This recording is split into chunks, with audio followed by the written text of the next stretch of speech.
So a lot of what I've been talking about at the conference has been about designing good carbon policies.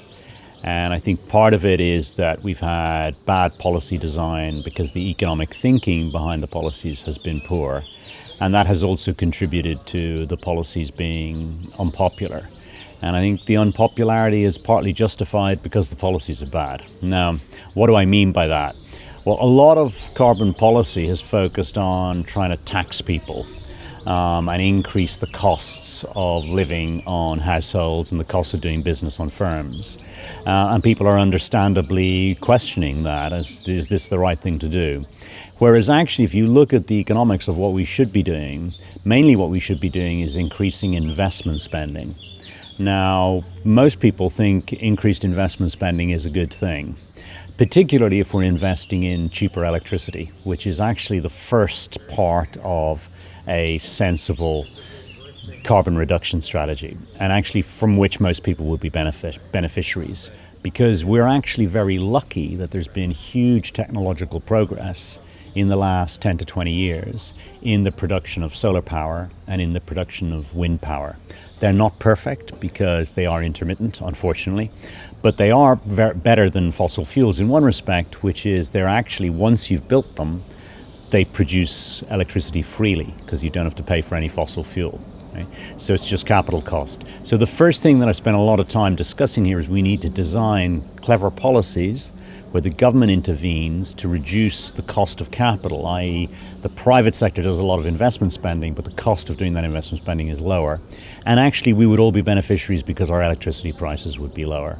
That should be the centerpiece of a discussion about the green transition and how to make the cost of living better for human beings and how to live more sustainably. That actually is a very different set of economic policies and a very different narrative to the prevailing idea that we need to tax people and make them pay more for things.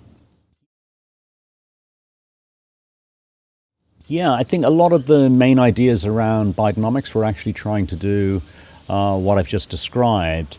The difficulty of, as always, is these things become embroiled in politics. So part of the problem is the current administration just thinks a lot of it is bad just because it was done by Biden rather than being done by us.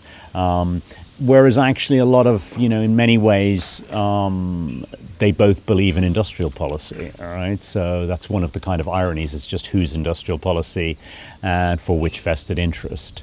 But I think there's other interesting examples of where there's been huge success, and we should learn from China. China has effectively been doing a huge amount of investment in alternative forms of electricity. They're a world leader in wind, offshore and onshore. They've done amazing things in solar, and they have really clever, actually, solar systems, not just using solar panels, but there are alternative forms of solar power that can actually generate 24/7. So they have internally built-in storage function. So you even get around the intermittency problem. And obviously China's making huge progress now with nuclear power. And so I think, and if you look at the model that the Chinese have done, it's not obvious that it's cost them a huge amount. They've done very productive investment spending.